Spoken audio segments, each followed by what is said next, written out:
Olá pessoal, bem-vindos a mais uma entrevista com o especialista. Hoje eu tenho o prazer, a honra de receber aqui o Marcelo Franklin, que é advogado, mestre em Direito Esportivo Internacional, professor do Programa Mundial Antidopagem da Escola de Direito de Economia e Direito localizada em Madrid. E talvez a maior referência no país quando se fala em direito esportivo ligado a doping, né? Então, primeiramente, Marcelo, bem-vindo, obrigado pela disponibilidade. E a ideia é discutir um pouco com você todo o processo que acontece no doping, desde a detecção de um resultado analítico adverso, ou seja, de um resultado positivo para doping, até que seja determinada a punição para o atleta. Então, bem-vindo mais uma vez e obrigado por estar aqui com a gente. Eu que agradeço o convite, é um prazer estar com vocês aqui hoje. Estou à disposição para esclarecer o que for do interesse. Ótimo. Marcelo, a primeira coisa que eu queria que você explicasse melhor o doping, na verdade, quando você tem um teste, um resultado positivo, isso se chama resultado analítico adverso. Não necessariamente isso vai levar a uma punição por doping, mas aí existe todo um processo até que seja determinada a pena para o atleta. Eu queria que você me resumisse um pouquinho como é que é esse processo, desde do resultado até a punição.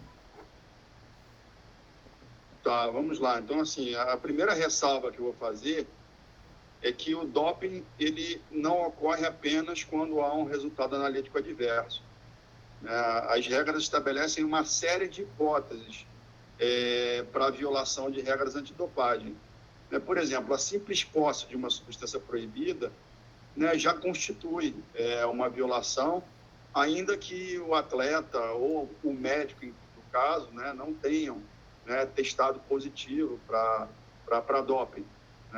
Outro exemplo, a confissão de uma violação, a admissão de uma violação anterior, uma tentativa, uma administração, a venda de uma substância dopante. Então, tem uma série de circunstâncias que levam à violação das regras antidopagem. Especificamente com relação à sua pergunta, do resultado analítico adverso. Normalmente, os atletas eles ficam sujeitos a dois tipos de testes antidopagem. O teste de sangue e o teste de urina.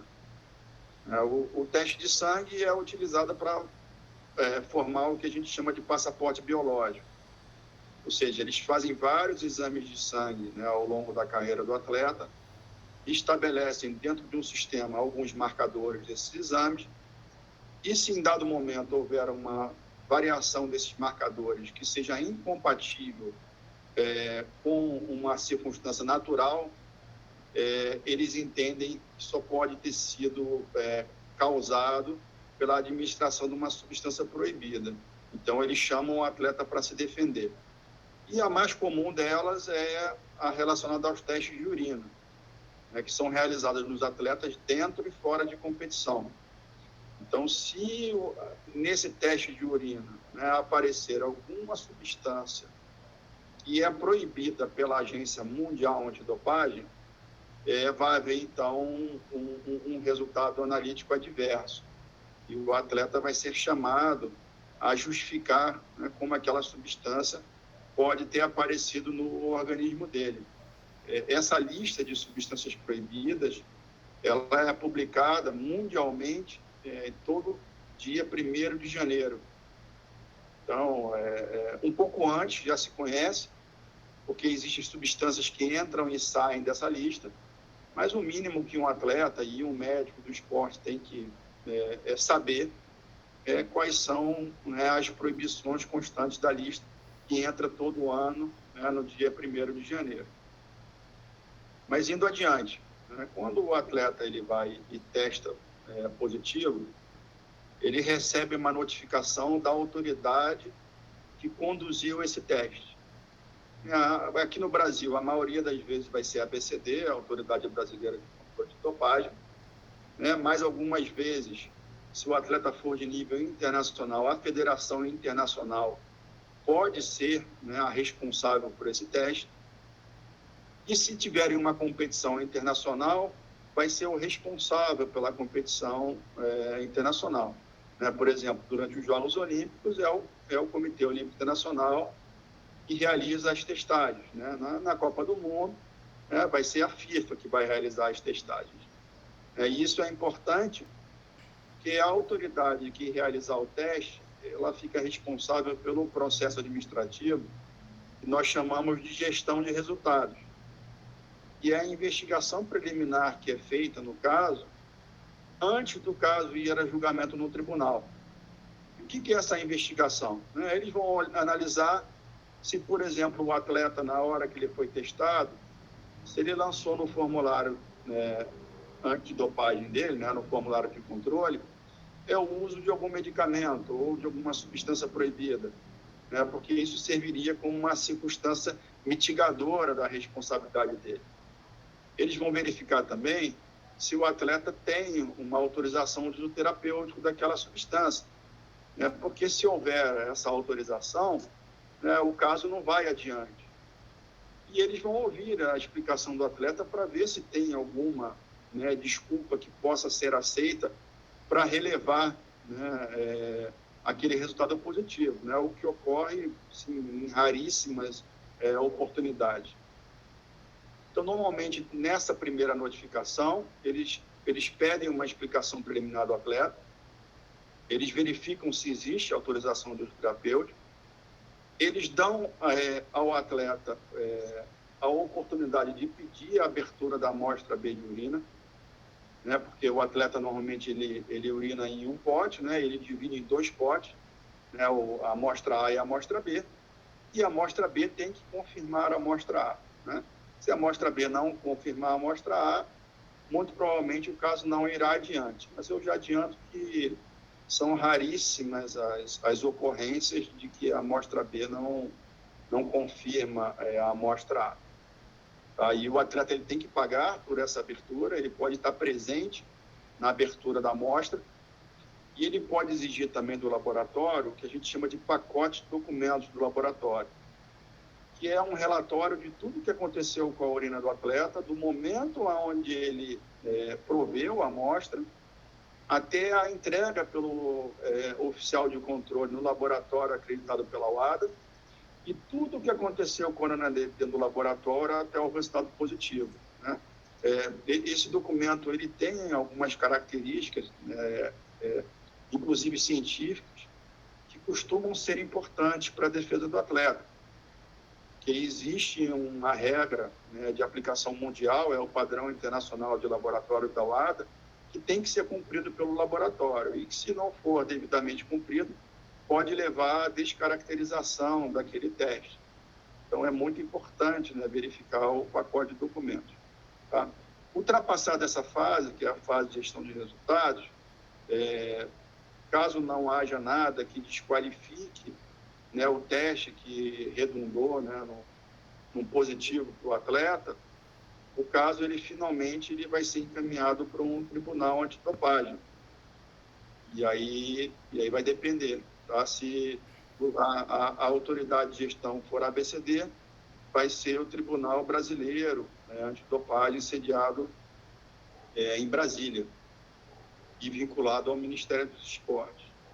Se a autoridade que conduziu o teste for uma federação internacional, o tribunal vai ser o Tribunal da Federação Internacional e a maioria deles está sediado em Lausanne, na Suíça.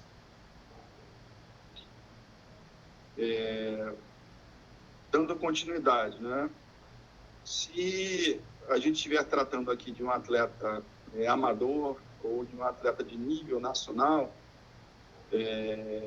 após o julgamento em primeira instância aqui no Brasil, é um julgamento que vai ser conduzido por uma Câmara com 3 auditores do Tribunal Brasileiro Antidopagem, há a possibilidade de recurso para o plenário do tribunal, onde o caso vai ser revisto por 9 auditores, mais experientes do Tribunal Brasileiro. Se a gente estiver tratando de um atleta de nível internacional, ele pode recorrer para a Corte Arbitral do Esporte.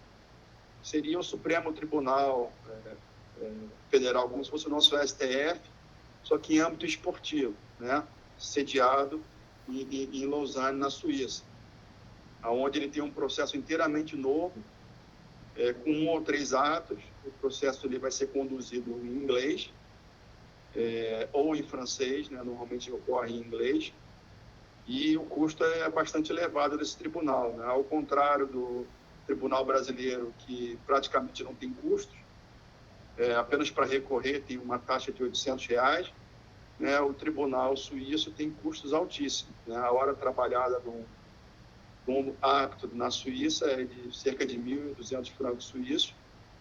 Então, um caso na Suíça custa, em média, 50, 60 mil francos suíços, fora os honorários advocatícios, fora as despesas de viagem para o julgamento.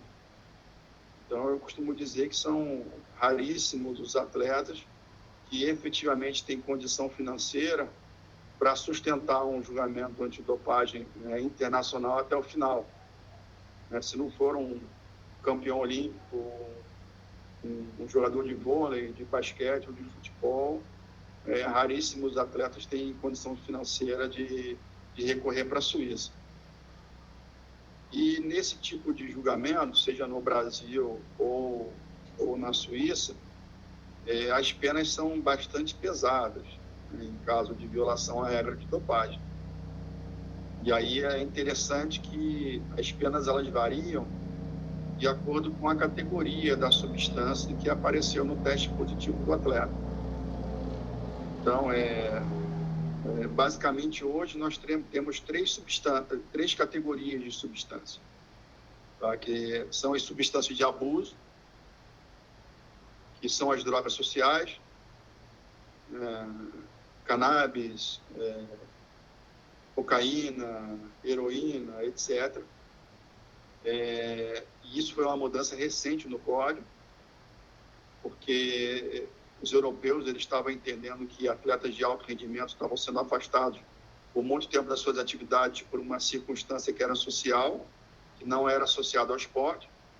Então, uma pena que antigamente levava 2 anos de suspensão das atividades, agora, se o atleta puder comprovar que o uso daquela substância ocorreu fora de competição, ainda que tenha aparecido num teste em competição, mas se ele puder comprovar que ele usou a droga social fora de competição e para fins não associados ao esporte, é possível reduzir a pena, né, o período de inegibilidade do atleta, para 3 meses de suspensão, então de 24 meses para 3 meses, e se o atleta fizer um programa de reabilitação para drogas sociais, pode reduzir para 1 mês.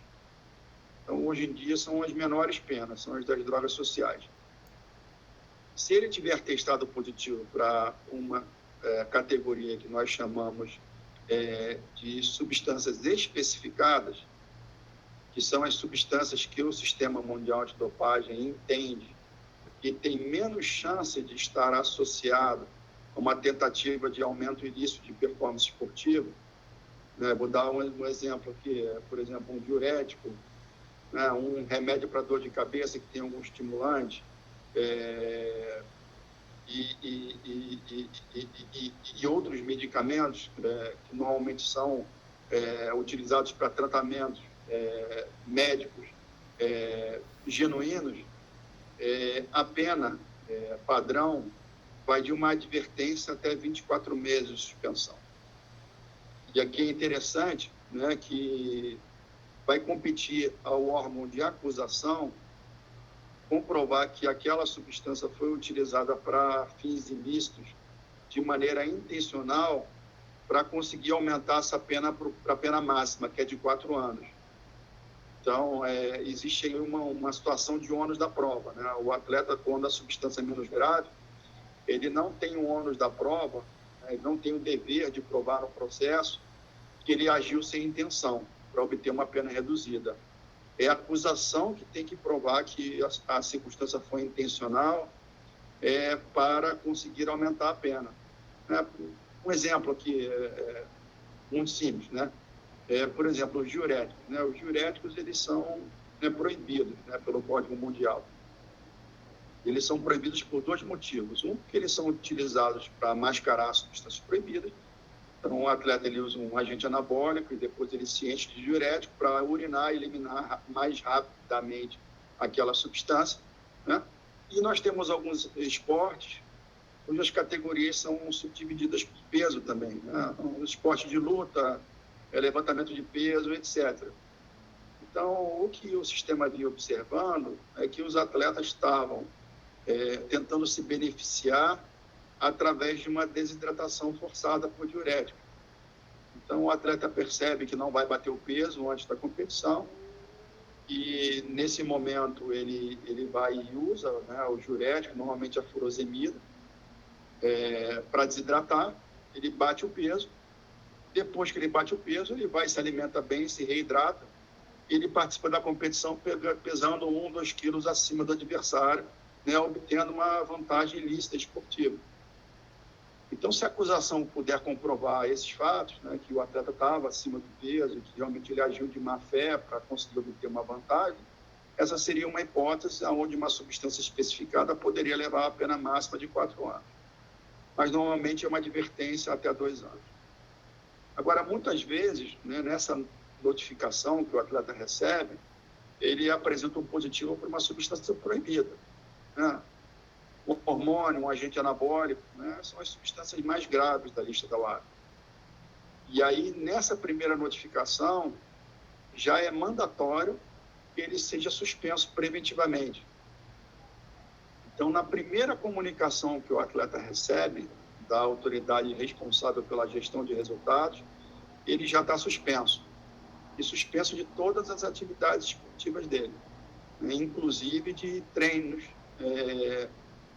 e signatários do código. Então, ele já não pode mais treinar no clube dele, já não pode mais treinar em nada que seja vinculado ao governo. Ele automaticamente está afastado de qualquer atividade esportiva. E pela gravidade da substância, ele vai responder, né, por um período que vai de 4 anos até 2 anos. A pena base dele aqui vai ser de 4, ele parte de 4. E se ele puder comprovar que ele não agiu de maneira intencional, com a situação acidental, diminui para 2 anos fora das atividades dele. Ah, mas Marcelo, então testou positivo para a gente na bola, automaticamente são 2 anos? Não, né? Existem algumas hipóteses onde esses 2 anos podem ser reduzidos. Tá? E quais são essas hipóteses? Né? Número 1, se for uma pessoa protegida, né? Ou seja, se for um atleta nível recreativo, ou se for um atleta menor de idade, ou que tenha algum tipo de deficiência. Tá? Então, nesse caso, você vai aplicar a pena de uma advertência até 2 anos. Ou se for um caso de contaminação, né, o que é muito comum. Hoje em dia, um percentual altíssimo de suplementos, ele, não só no Brasil, mas no mundo, ele vem contaminado com substâncias proibidas. Não aparecem no rótulo, mas elas estão dentro daquele produto, normalmente em quantidades, né, mínimas, mas que geram um resultado adverso para o atleta, né? E aí, nesse caso de contaminação, o atleta ele pode se beneficiar de uma pena reduzida, né, de uma advertência até 2 anos, dependendo do grau de negligência desse atleta para aquele resultado positivo. Ótimo, legal. Então, assim, pelo que você falou, quer dizer, ele já pode começar a cumprir a pena imediatamente ou, em alguns casos, isso pode ter um início ao longo do processo, né? Então, quando o atleta, a primeira punição que ele recebe é uma punição provisória, né? Que a gente, ou seja, que não é ainda não tem todo o processo, vamos dizer, jurídico completo, né? Mas ele já é afastado de competições. Em outras situações, essa suspensão provisória ela pode não ter uma aplicação imediata. Como é que funciona isso? É isso. Se a substância for menos grave, o tribunal ele não tem a obrigação de suspender imediatamente o atleta. Então, normalmente o presidente do tribunal avalia o caso e chega à conclusão, né, de acordo com o que ele entende numa análise superficial, de quais são as chances de êxito daquele caso e aplicam ou não uma suspensão provisória no atleta. Agora, algumas vezes, dependendo da agenda esportiva do atleta, estrategicamente eu coloco os meus clientes em suspensão provisória. Então, né, por exemplo, você tem um caso, né, de droga social, né, que pode levar 3 meses de suspensão, e o atleta recebeu a notificação do resultado adverso 6 meses antes dos Jogos Olímpicos. Então, é interessante que ele já cumpra essa suspensão de 3 meses antes do caso ser julgado, para, na eventualidade do caso ser julgado, né, no mês anterior aos Jogos Olímpicos, ele não ficar de fora dos Jogos. Então, normalmente eu pego a agenda esportiva do atleta, a gente conversa, quais são as suas metas para esse ano? E dependendo das metas esportivas, eu coloco para ele qual é a situação concreta dele, quais são as chances de êxito, e nós traçamos uma estratégia, né, com relação à suspensão. Por exemplo, se for uma substância proibida, que for um caso de contaminação, há a possibilidade de você levantar a suspensão mandatória para aquela substância proibida.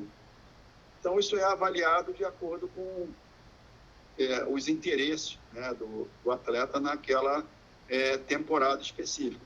Né? Se houver um interesse e houver subsídios para levantar a suspensão, a gente pede uma audiência, né, para avaliação do levantamento da suspensão provisória, e o tribunal ele tem o condão de decidir pelo levantamento ou não daquela suspensão. Agora, mesmo sendo uma substância mais branda, né, se estrategicamente for interesse do atleta cumprir antecipadamente a suspensão, a gente informa a autoridade que ele quer entrar em suspensão voluntária e ele cumpre aquela suspensão antes do julgamento do caso, para ele sair livre, né, após o julgamento do caso. Ótimo. Bom, o doping ele tem uma repercussão, vamos dizer, devastadora aí na carreira dos atletas que são punidos, né? Essas consequências, elas vão não apenas estão ligadas à questão do tempo de ausência em competições, mas também à própria imagem do atleta. Então, quando que esse caso é tornado público e como é que isso é feito? Pois é, quando o atleta testa positivo, se ele testar positivo para uma substância proibida, né, e ele é imediatamente suspenso, é mandatório que a autoridade de gestão de resultados publique no site dela o nome do atleta.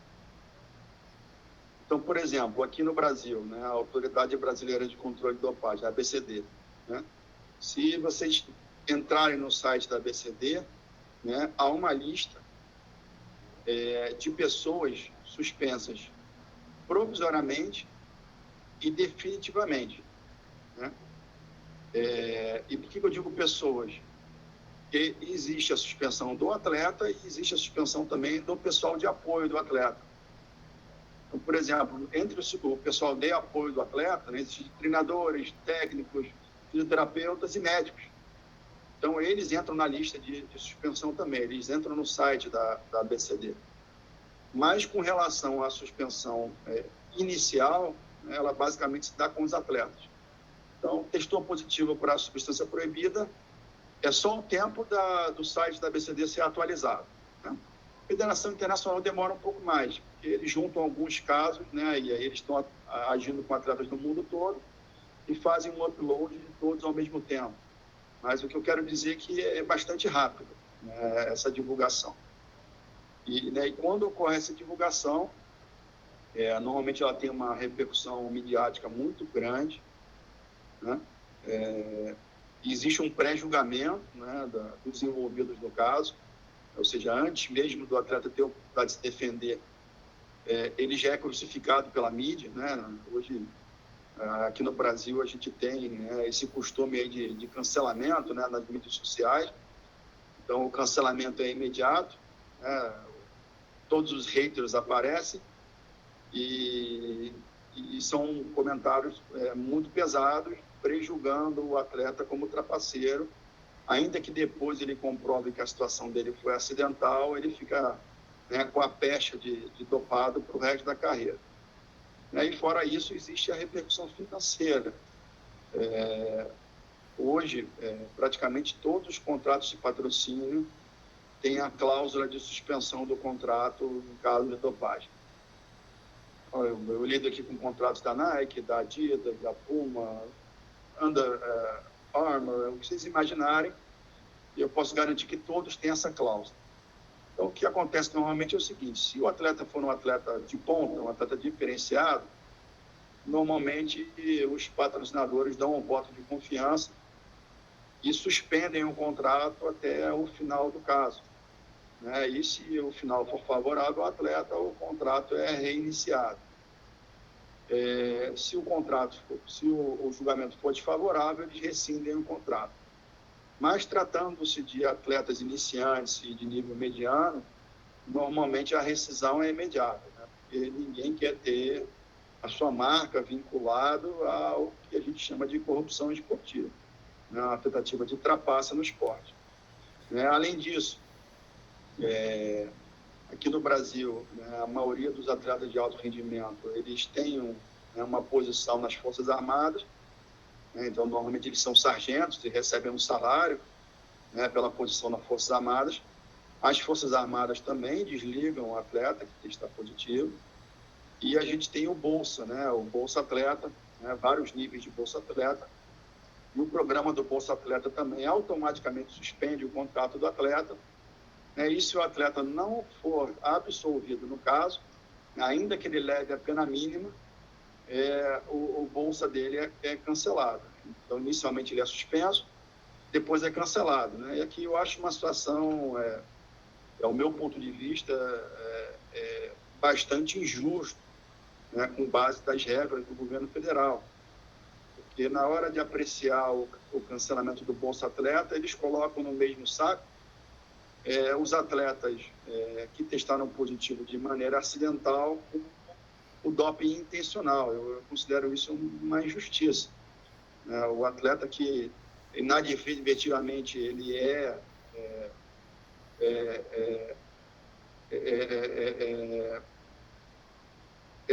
que inadvertidamente ele tem a substância proibida inserida no seu organismo, ele não deveria ter o mesmo grau de penalização do atleta que fez aquilo, né, de maneira intencional para obter performance. Então, da mesma maneira que o sistema da UADA trata ambos os atletas de maneira diferente, eu entendo que o governo federal deveria tratá-los também, mas é o mesmo tratamento. E eles podem voltar a aplicar o Bolsa Atleta a próxima vez que o programa for aberto, né? À exceção do atleta que for reincidente. Se o atleta ele tiver 2 positivos, ele fica banido ad eterno dos programas públicos de apoio ao esporte de alto rendimento. Ótimo. E quando a gente pega esportes coletivos, como o futebol ou até mesmo no atletismo, natação, numa prova de revezamento, e o atleta, vamos dizer, por exemplo, nos Jogos Olímpicos, ele compete e depois ele tem um resultado de doping positivo. Como é que funciona a perda de resultados? É para a equipe ou para o atleta? Pois eu já tive alguns casos nesse sentido, né? Essas regras elas podem variar de modalidade esportiva para modalidade esportiva. Mas eu vou explicar para vocês o que normalmente acontece, né? O doping coletivo, ele tem, digamos assim, um menor condão de interferir no resultado da competição. Então, muitas vezes, você tem um jogador que testou positivo para uma substância, e esse jogador ele sequer entrou em campo, né? Isso acontece, porque no final da partida há o sorteio e todo mundo que consta na súmula entra nesse sorteio. Outras vezes é um jogador que estava em campo, mas participou muito pouco da partida, não foi decisivo. Então, e há um dentro de 11, né? ou no vôlei, né? um dentro de 5, digamos assim. Então, é muito diferente do esporte individual, onde o cara sozinho obtém um resultado. Então, por conta disso, há uma maior flexibilidade nesse tipo de caso, né? No caso do esporte coletivo.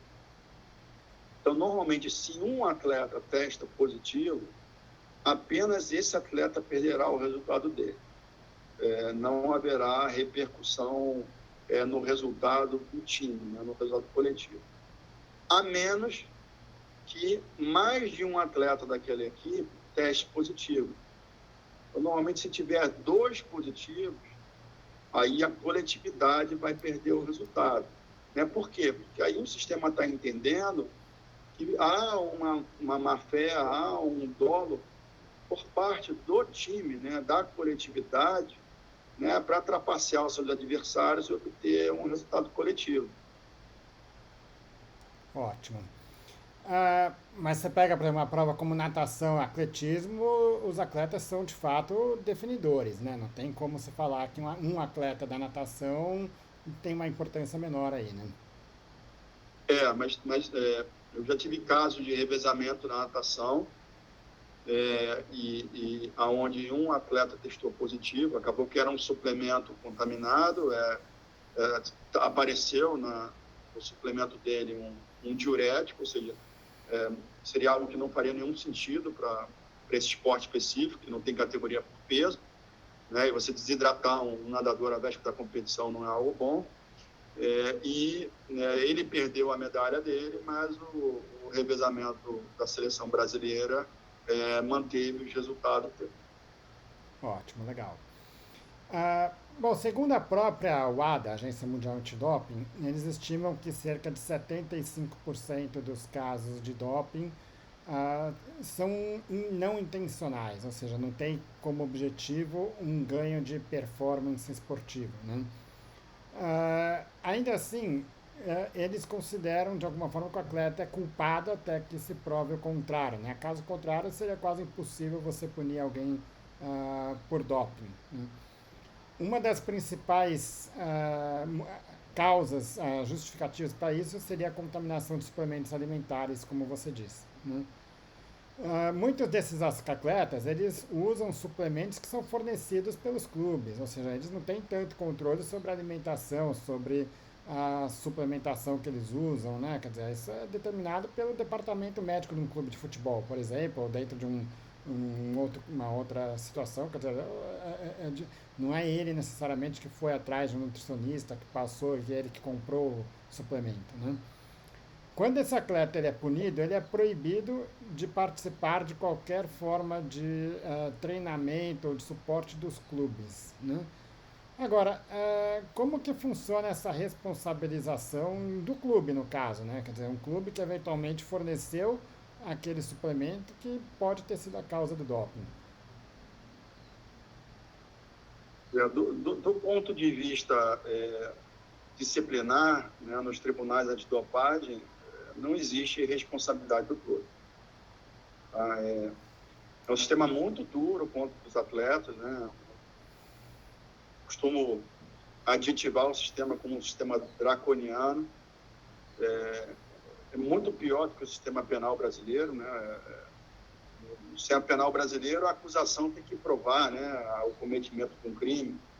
E no doping, quando vem um positivo, é o atleta que tem que fazer a prova de que ele não agiu de maneira intencional, né? Tem aí uma inversão, né, que não é feita nem no sistema penal. Então, é um sistema muito duro, que estabelece o que a gente chama de responsabilidade estrita, strict liability, ou seja, apareceu no organismo do atleta, ele tem culpa, tá?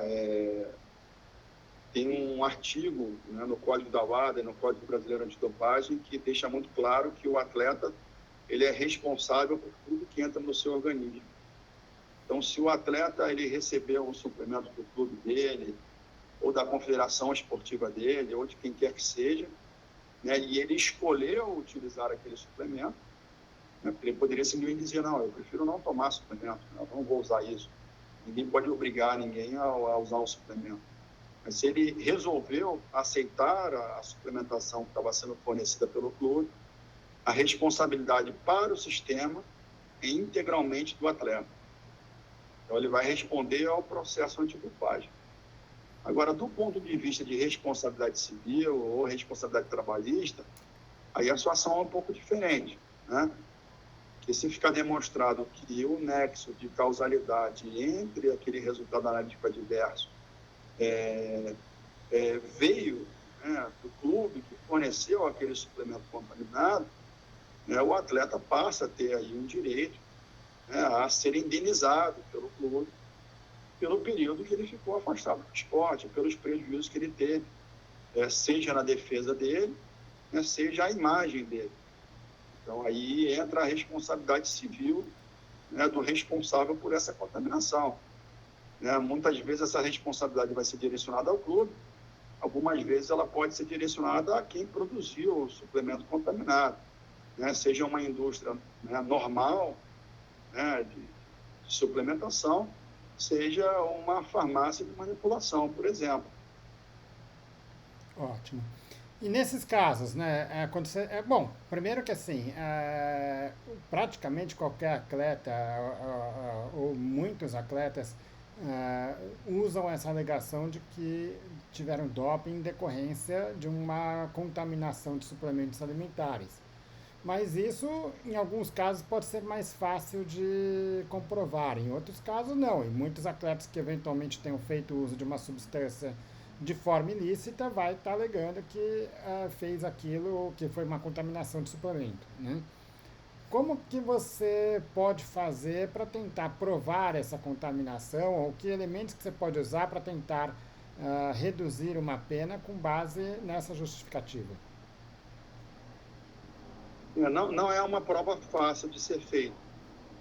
Tá? Então, assim, quando você vê na imprensa que o caso teve a pena reduzida por contaminação, você pode ter certeza que foi produzido um amplo arcabouço probatório naquele processo.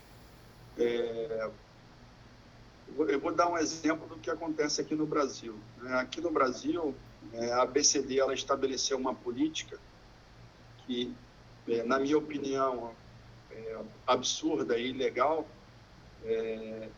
de permitir que o Laboratório Brasileiro Antidopagem teste suplementos de atletas para contaminação apenas nas hipóteses do atleta ter o suplemento que ele estava utilizando quando ele testou positivo, né, sob sua custódia, além dele ter um outro frasco do mesmo suplemento, do mesmo lote, lacrado, nunca utilizado. E se não houver isso, simplesmente eles não permitem que o laboratório brasileiro faça o teste para averiguação da contaminação. Isso é exclusivo aqui no Brasil. No resto do mundo, as federações internacionais não fazem essa exigência. Por que eu digo que essa é uma exigência absurda? Porque ela é uma exigência que ela não condiz com a realidade do esporte brasileiro. A maioria dos atletas brasileiros não tem condições financeiras de comprar suplementos de 2 em 2. Então, eu vou comprar os meus suplementos, eu vou comprar, né, 2 potes de cada, e eu vou guardar um para a eventualidade de, se um dia eu testar positivo, eu ter um do mesmo lote para ser testado pelo LPCD. Então, por exemplo, atletas do boxe ganham muito pouco. Normalmente o atleta do boxe ele só toma um whey protein, por exemplo, se alguém der para eles o whey protein. Então, você imaginar que ele vai ter essa condição de ter guardado 2 potes de cada um é uma situação que simplesmente é irreal. Então, na prática, o sistema brasileiro, dessa forma, privilegia o atleta rico, né, que pode comprovar a contaminação, e desprivilegia o atleta pobre, o que eu considero uma ilegalidade. Mas, felizmente, no resto do mundo, isso não é necessário. No resto do mundo, normalmente, você consegue testar o suplemento aberto do atleta em um laboratório acreditado pela WADA, ou um laboratório que tenha os mesmos equipamentos de um laboratório acreditado pela WADA, e verificando-se ali a existência de traços daquele contaminante, você consegue fazer essa prova, né? Mas não para por aí, certo? Normalmente, quando você tem uma situação de contaminação, você faz uma série de estudos e pesquisas, e aí entram em campo, né, o que eu chamo aqui de equipe multidisciplinar, que auxiliam nas defesas antidopagem.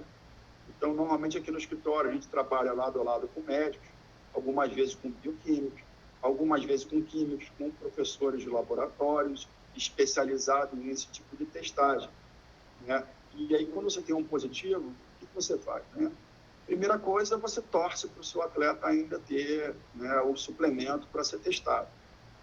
Eu tive um caso aqui que gerou muita repercussão, que eu considero um dos casos assim, mais injustos da história antidopagem, onde uma atleta muito renomada acabou levando a pena máxima. Mas por que ela levou a pena máxima? Porque demoraram quase 5 meses para notificá-la do resultado positivo dela. Então, 5 meses após o resultado positivo, não há mais suplementos, tá? Normalmente você compra o suplemento para durar 1 mês. Então, se você leva 5 meses para notificar um atleta, ele não vai ter mais o suplemento que ele estava usando naquela ocasião para teste, né? E esse fato não foi relevado pelo Tribunal Brasileiro. E como não havia suplemento para testar, acabaram dando a pena máxima. Eu considero uma situação muito injusta. Mas, normalmente, o que você faz? Você olha o formulário de controle de dopagem para ver o que foi lançado no formulário. É importante isso. Não é essencial, mas é importante. Quase todos os atletas negligenciam o formulário de controle. No formulário de controle existe um campo: informar todos os medicamentos e suplementos que você usou nos últimos 7 dias.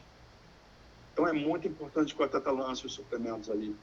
Porque se ele não lançar, o que o órgão de acusação vai fazer? Olha, você testou positivo, depois você fez uma pesquisa na internet, você verificou o histórico de suplementos contaminados com essa substância e agora você está inventando essa história toda.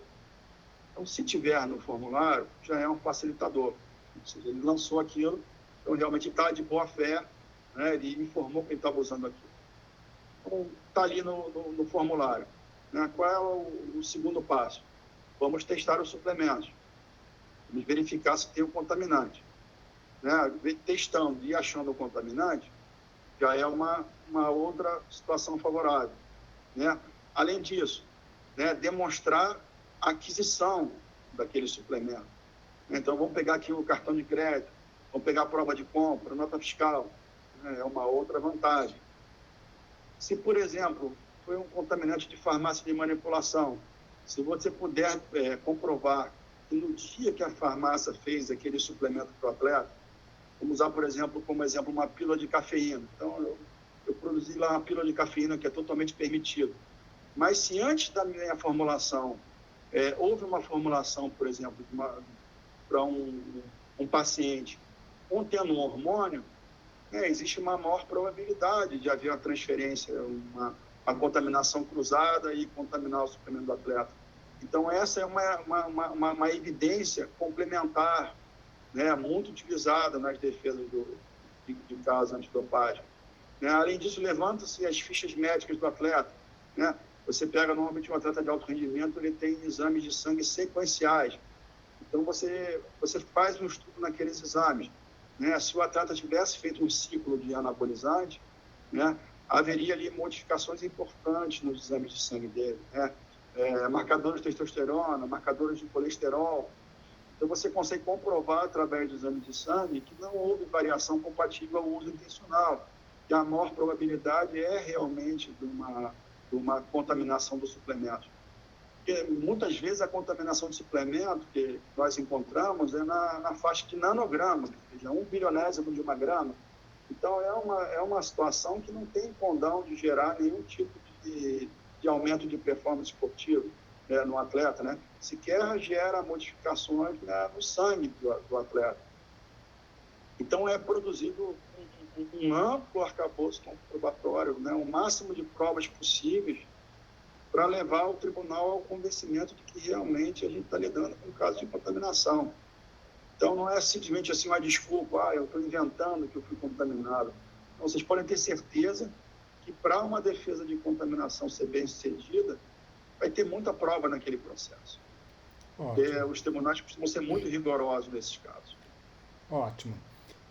Vou pegar um outro exemplo aqui, especificamente da ostarina. É uma das substâncias que, enfim, diversos atletas tiveram testes positivos para isso, vou nem listar nomes aqui, mas é uma substância que, em princípio, não faria tanto sentido o uso intencional para ganho de performance. Eu falo isso porque existem estudos que mostram que a ostarina, mesmo em microdoses, que seria uma dose compatível com a contaminação, ela chega a levar aí 10, 15 dias para ser eliminada do organismo, né? E basicamente quando você fala em um doping intencional, a primeira coisa que esses atletas que fazem testes com muita frequência, você tem atletas olímpicos aí que falaram que chegaram a testar 50 vezes no ano, né?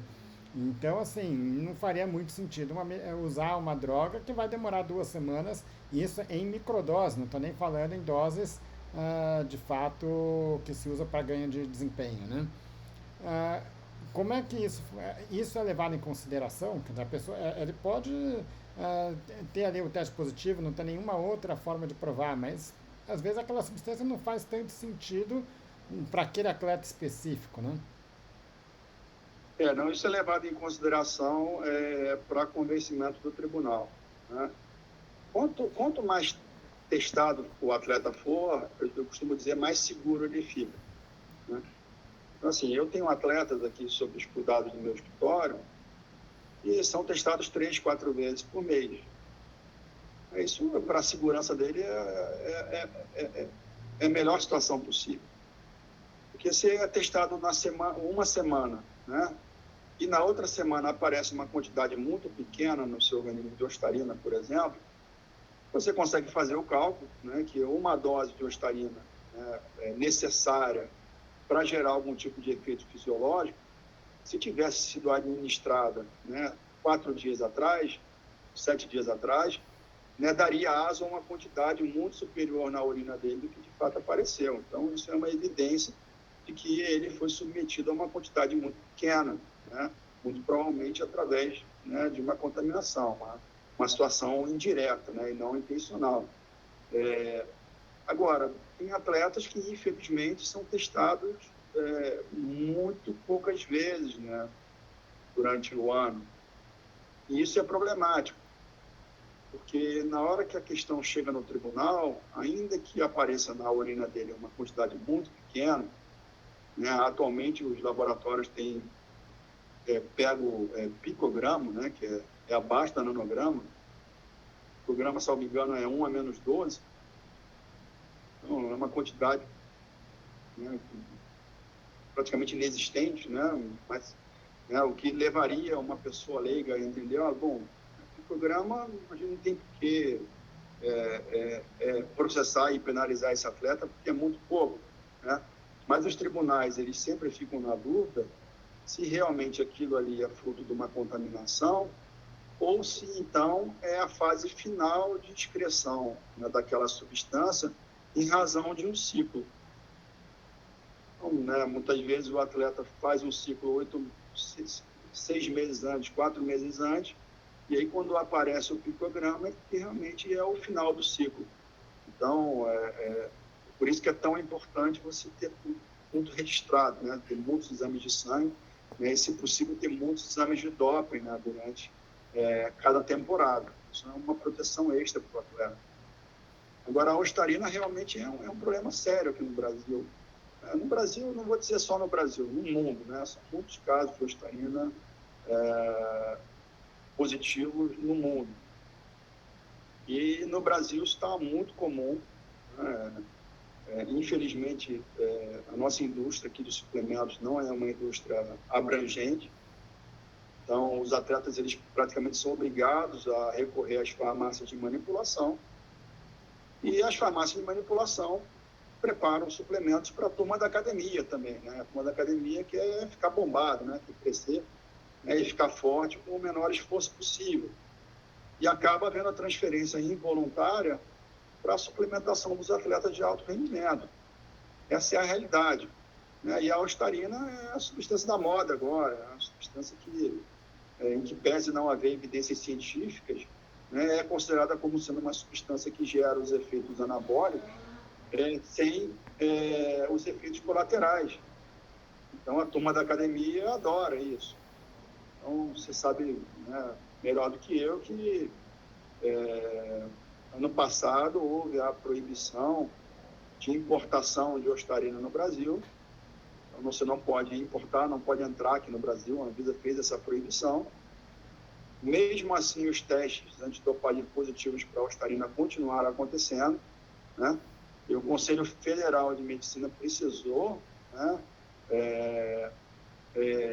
publicar uma resolução vedando os médicos de receitarem, né, a Ostarina e outros agentes anabólicos, né, para fins de estética e para fins também de reposição hormonal, né, em uma série, né, de atletas, inclusive amadores, né, porque é algo que, infelizmente, é muito lucrativo.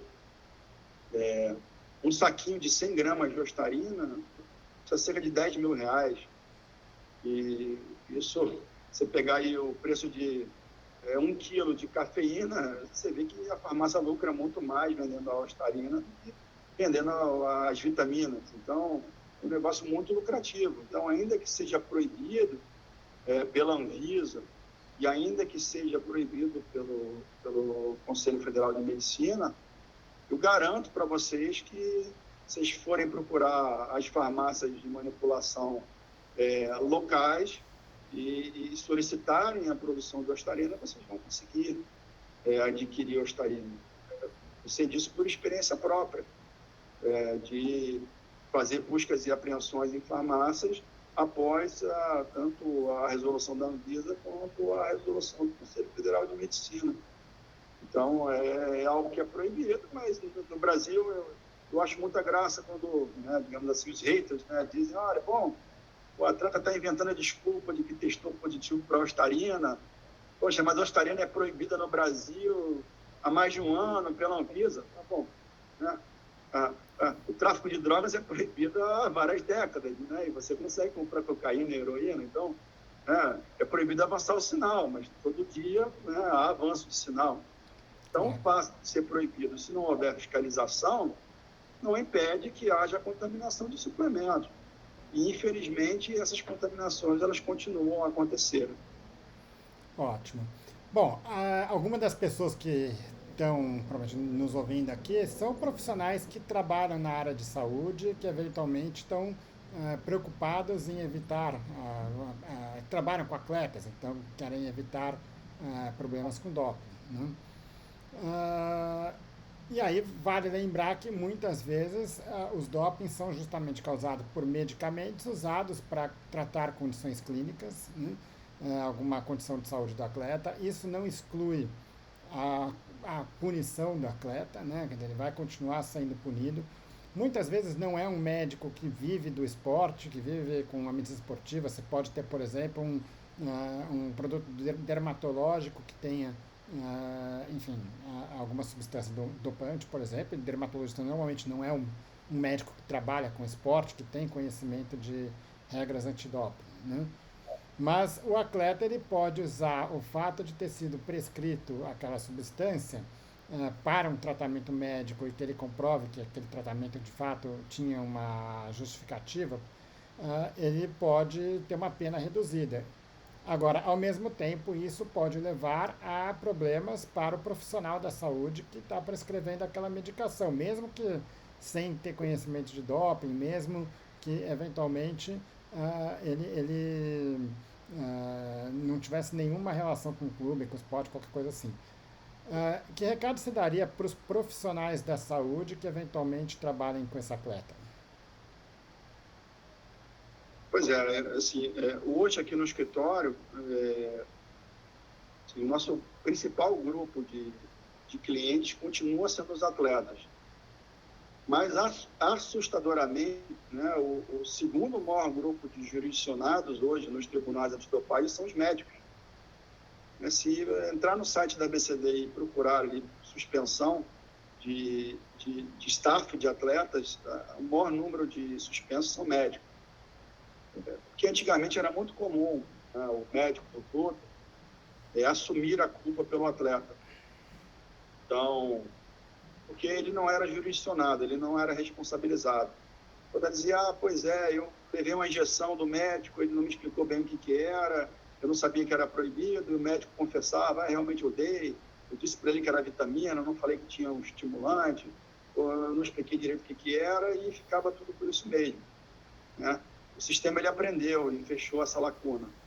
Então, hoje, no Brasil, um médico que trata um atleta com uma substância proibida, ele pode receber até 30 anos de suspensão de atividades esportivas. Isso é porque é no Brasil, né? Porque a Constituição Federal ela proíbe penas de caráter perpétuo. Então, por isso que ficou em 30 anos. Porque se for uma situação internacional, o banimento pode ser perpétuo do esporte para o médico que passa uma substância proibida para um atleta. E, normalmente, quando você está lidando com um médico que não é da área, né, não atua na medicina esportiva, os tribunais costumam ser um pouco mais flexíveis, né, principalmente se realmente for uma substância que tenha, né, um tratamento médico comprovado, né, por exames, né? Normalmente um diagnóstico feito sem exames não costuma ser aceito, né? O que eu costumo dizer quando eu palestro para grupos de médicos é que eles têm que ter muito cuidado quando estiverem atendendo o atleta. Eles precisam olhar a lista de substâncias proibidas, ainda que seja um atleta amador, tá? E eles têm que também verificar a necessidade de pedir uma autorização de terapêutico para algumas substâncias.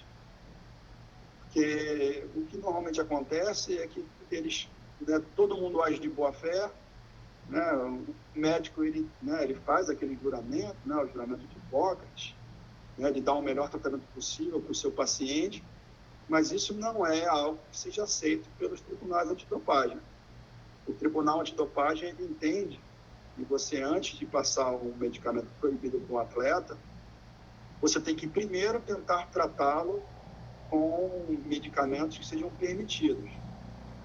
E aí, havendo evidência de que o tratamento com o que é permitido não surtiu efeito, aí aquele médico ele deve aplicar junto com o atleta para uma autorização de uso terapêutico, para que ele possa migrar o tratamento para o que não é permitido. E aí uma junta de médicos da ABCD, né, a CAUT, a Comissão de Autorização de Uso Terapêutico, vai analisar se realmente tem fundamento esse pedido e vai autorizar ou não que o atleta se trate com aquele medicamento, né?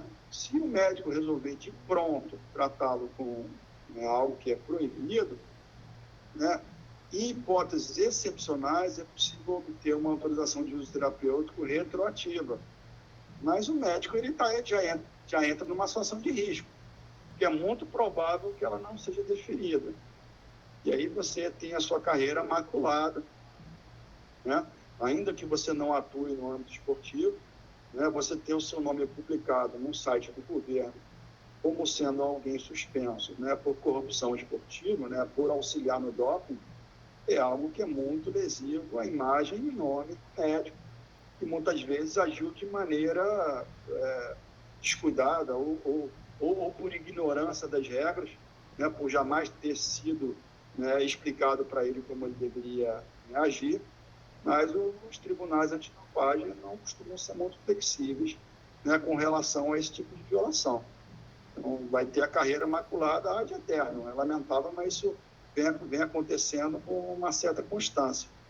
Legal. Bom, e talvez esses médicos nem se importem tanto, vamos dizer, com o fato de estar numa lista antidopagem, porque não trabalha com esporte, ele vai ser proibido de fazer algo que ele já não fazia, né? Mas, por outro lado, esse atleta ele tem um prejuízo muito grande, que a gente já discutiu aqui, para a carreira, financeiramente, de imagem, de tudo isso, né? Ah, além da punição, vamos dizer, pela Agência Mundial de Doping, esse profissional ele pode também ser responsabilizado civilmente, ou até financeiramente por aquele prejuízo do atleta. Sim, acontece, né? Eu já tive casos, por exemplo, onde a gente está lidando com um atleta paralímpico, ele não tinha movimento nas pernas, e ele reclamou com o médico, inclusive com relação à libido e tudo mais, e o médico passou para ele um agente, né, anabólico, e ele indagou, bom, mas isso aqui não é doping? Ele falou, não, na quantidade que eu estou te receitando, isso não é doping. Então, você vê o nível de ignorância. Eu não acho que o médico estivesse de má fé, ele realmente era um médico que desconhecia, estava realmente querendo auxiliar o paciente, mas ele causou, né, o resultado analítico adverso, e ele ficou sujeito, então, a uma ação de responsabilidade civil, né? Tem que indenizar o atleta pelos prejuízos, né, que a imperícia dele causou. Fora a questão financeira, ainda a questão disciplinar, porque os tribunais eles costumam oficiar, né, ao Conselho Regional de Medicina daquele médico, né, para que ele seja responsabilizado pela imperícia. Meu Marcelo, mas isso gera alguma coisa? Você tem conhecimento de alguém que tenha sido penalizado? Não, eu não tenho esse conhecimento ainda. Eu tenho conhecimento de alguns ofícios que foram expedidos, né? Então, existem processos em andamento, eu desconheço o resultado desse processo, mas eu imagino que se houver aí uma reiteração de conduta, né, há uma grande possibilidade de que, né, os conselhos de medicina, né, suspendam os médicos responsáveis, né, por uma conduta intencional reincidente. Ótimo, legal. Marcelo, a gente está gravando esse vídeo agora em agosto de 2024, pós-Olimpíadas em Paris, né?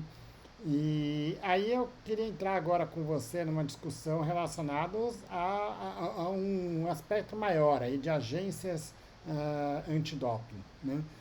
Ah, Nós temos aí a Rússia, que já vem suspensa em 2 Olimpíadas por colaborar com o doping, né?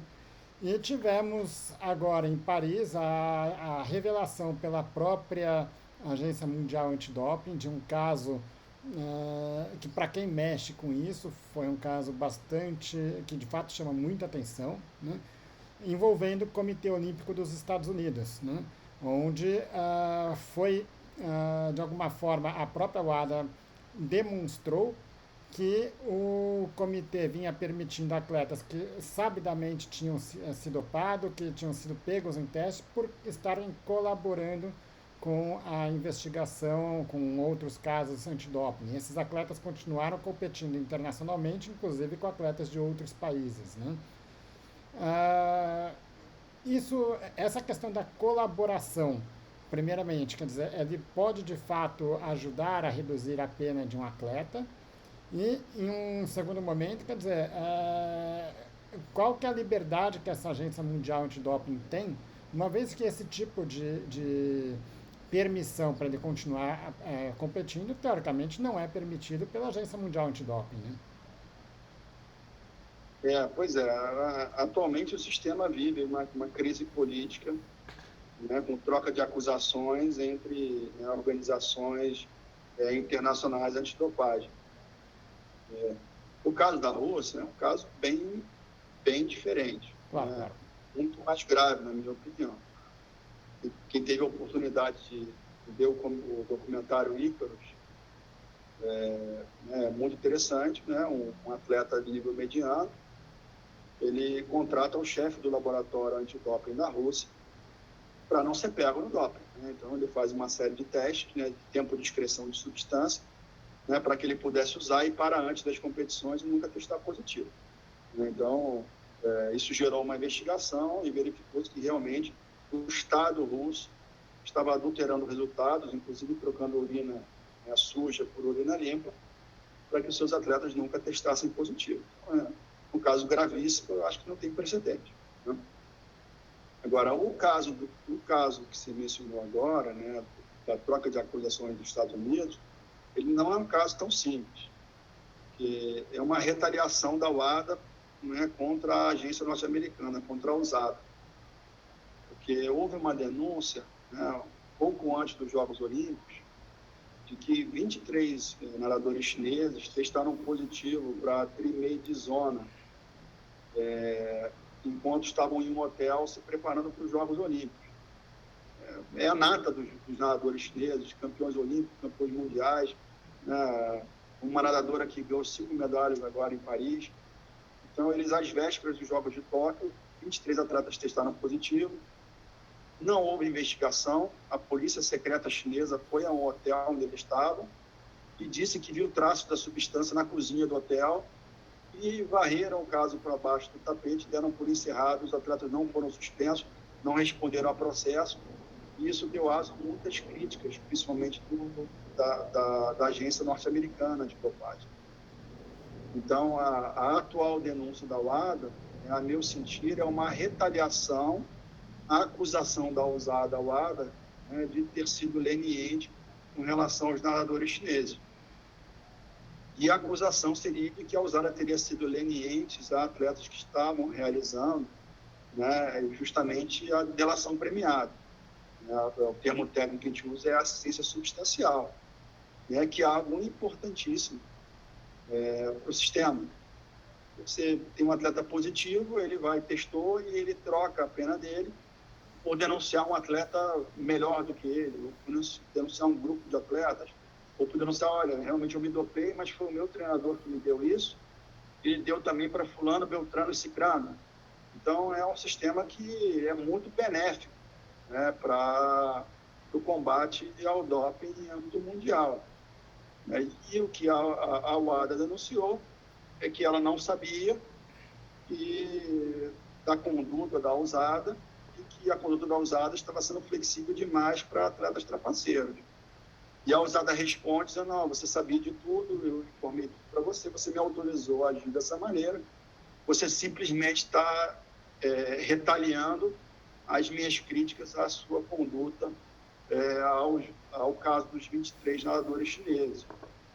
É uma briga que está longe de terminar, é uma briga por poder, mas é fato de que, né, duas entidades que deveriam estar brigando, né, em prol do jogo limpo estão trocando acusações graves, né, e nenhum tipo de leniência e flexibilidade com os atletas que realmente são trapaceiros deveriam ocorrer, né, seja por parte da WADA com os atletas chineses, seja por parte da USADA com relação aos atletas em delação premiada. Ótimo, mas uma das coisas que chama a atenção nesse caso dos Estados Unidos é que isso não foi tornado público, né? Quer dizer, teoricamente, quando você fala em uma delação premiada, aquele caso é tornado público, todo mundo sabe que ele vai receber uma punição e que está tendo uma redução de pena por conta disso. E aí eu queria chamar a atenção um pouco para o lado, vamos dizer, até como um representante, por exemplo, de um Comitê Olímpico Brasileiro, que pode ter tido atletas competindo nas mesmas competições, já com esse atleta sabidamente dopado, né?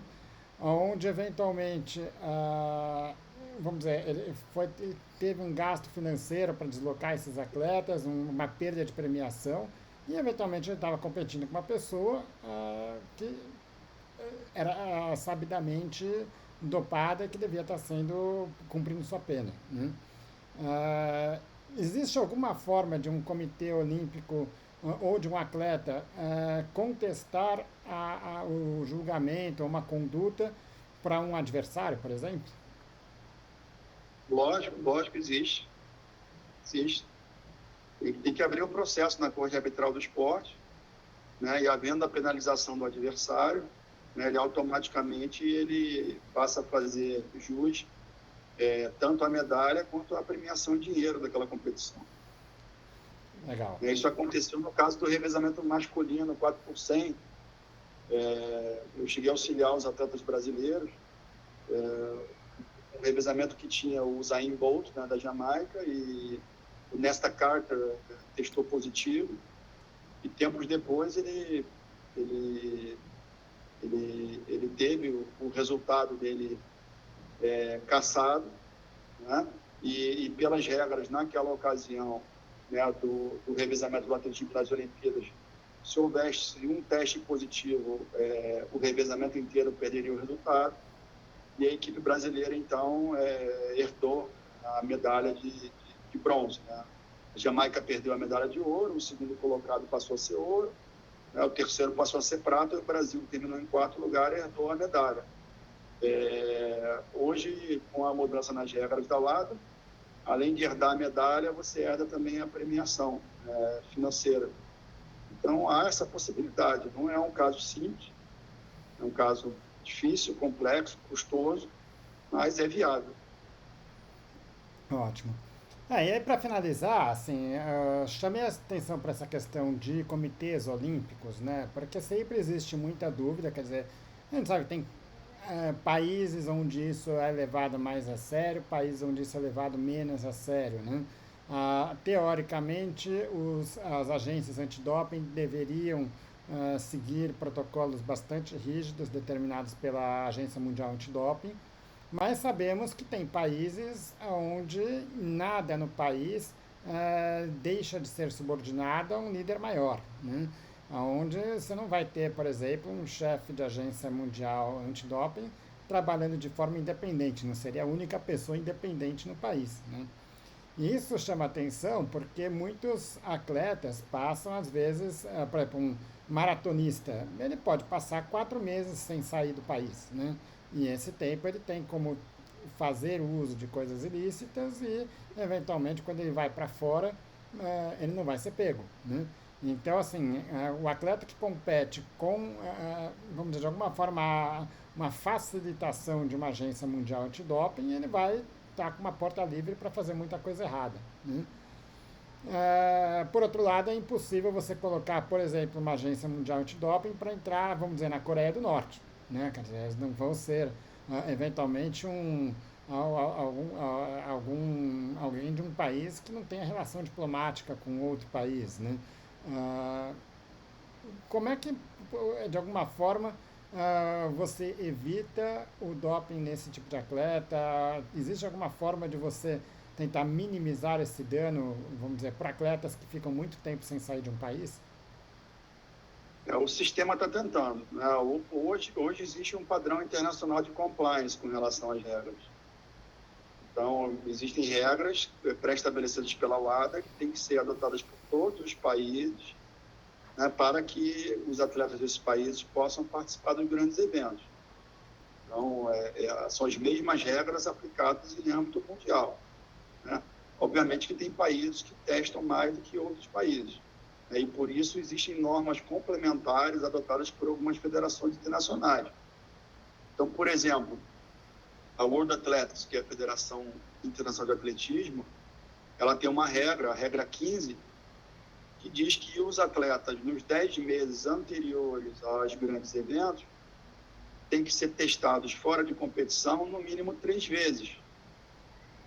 Se não forem testados no mínimo 3 vezes, eles não podem participar das competições da World Athletics. Então, o sistema, ele luta, né? Ele tenta, né, tratar de maneira igualitária atletas de todos os países. Está muito longe de ser o ideal, mas existe a tentativa de harmonização de tratamento em âmbito mundial. Legal. Marcelo, acho que era essa a discussão que a gente queria ter, acho que foi bem abrangente aí, acho que serve bem para os atletas que eventualmente tenham sido pegos no teste antidoping, para atletas que estejam querendo se proteger e evitar algum problema futuro, profissionais de saúde, enfim, acho que. E para quem tem interesse em geral no esporte, né? Porque existe muita dúvida, e dúvidas às vezes até que são válidas, né? Pertinentes, né? Em relação à capacidade do sistema de combater o doping, né? Queria mais uma vez te agradecer aí pela disponibilidade e contar com você em outras discussões. Tá bom, foi um prazer. Espero ter colaborado e que as informações auxiliem, né, os interessados e ouvintes do seu site. Ótimo. Obrigado e mais uma vez e bom dia.